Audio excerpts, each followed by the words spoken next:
Mark jewelers are wanted, especially for key books. But I think there's an added layer of collectability to this particular comic book style. And that is something that can only be explained by someone who experienced it firsthand. And Sammy, who do we have to join us on the mic today?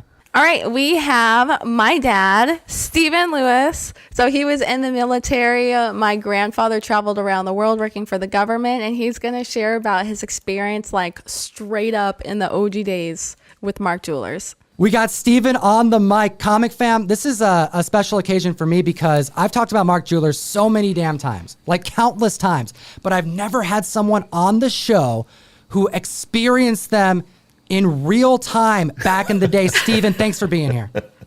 Thanks a lot, man. Thanks for telling my age. It's a good thing in our community, yo. It means you got character and you've been around to experience the stuff that we all collect. So it's a great thing. And I got to ask, yes. You served our country. Tell me a little bit about that and how comics played a role, if they did.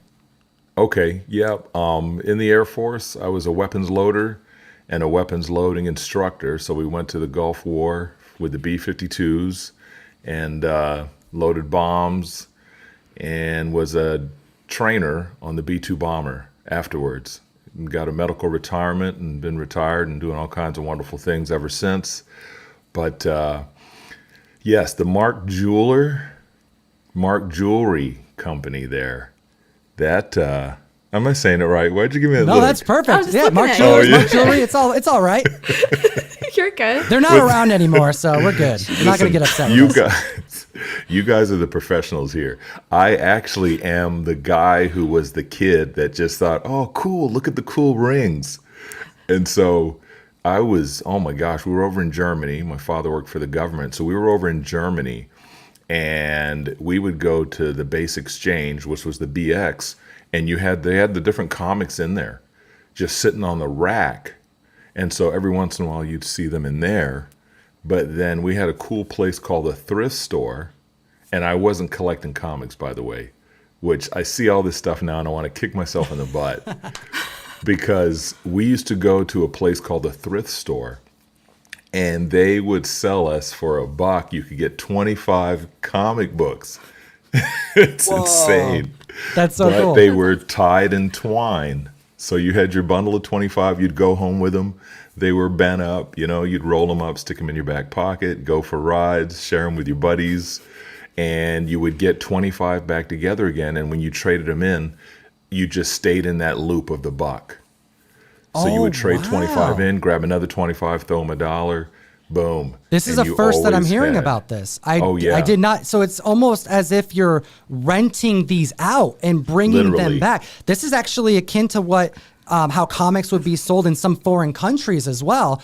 Specifically like India, for example. I have foreign comic books that were sold on newsstands, and they're tattered. They're kept together by tape, but on the inside, you'll see a list sometimes of people who've had them. Yep. And it's because people couldn't afford them sometimes over there, and what they would do is they'd bring them back and exchange them. So wow, you're blowing my mind here. So that means that these comics, if they've lasted, they may have traded multiple hands.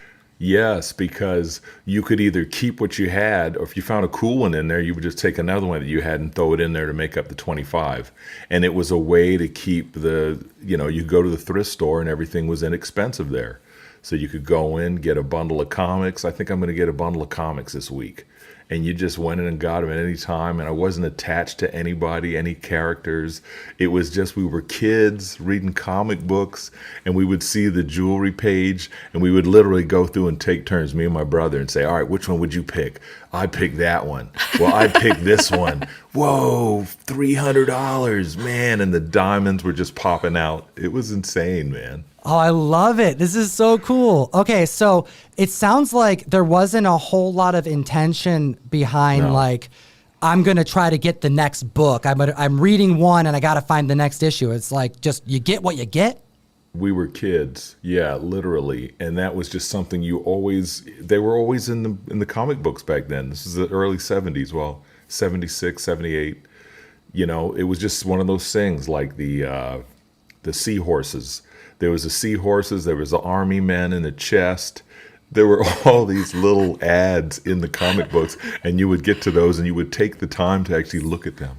So Sea monkeys. Yeah. Sea monkeys. So I'm curious, when you see Mark Jewelers now, because some members, they just see them and go, yeah, this is just a scarce ad. It makes the comic book worth a little bit more.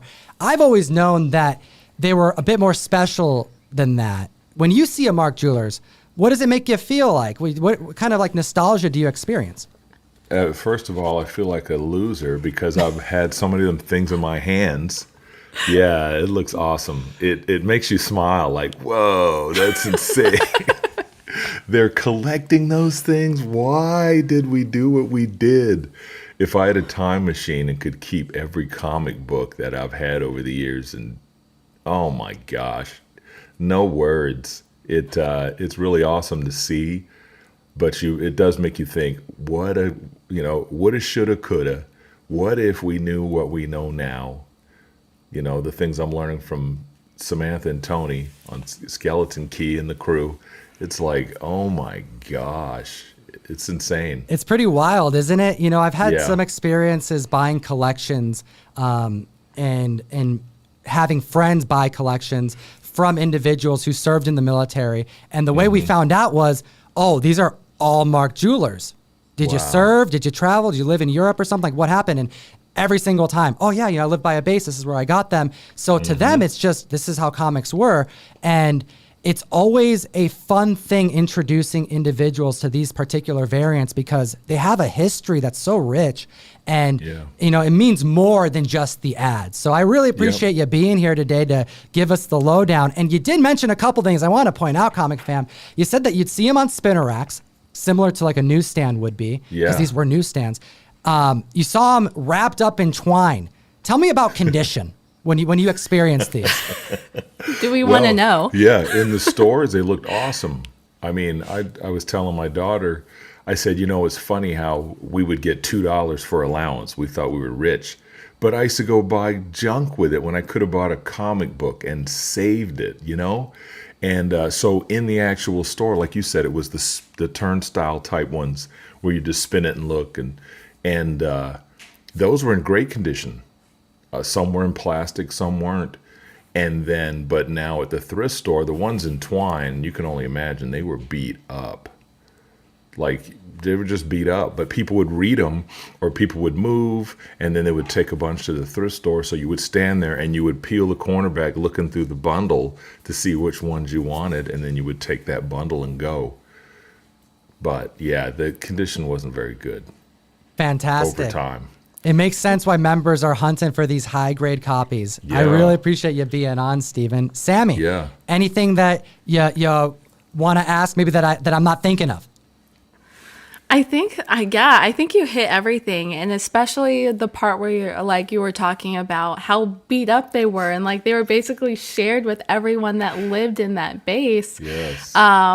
Because when I find a Mark Jeweler, I collect the X-Men Mark Jewelers. I've only found 2 higher grade ones. The rest I've found detached covers, like a kid peeled back the corners. Yes. So it's they rough. look so horrible. Yeah. So it's interesting hearing that because when I'm going through comics, right, and there's a coffee stain, I'm like, oh man, that person really enjoyed that coffee. Mm-hmm. You know what I mean?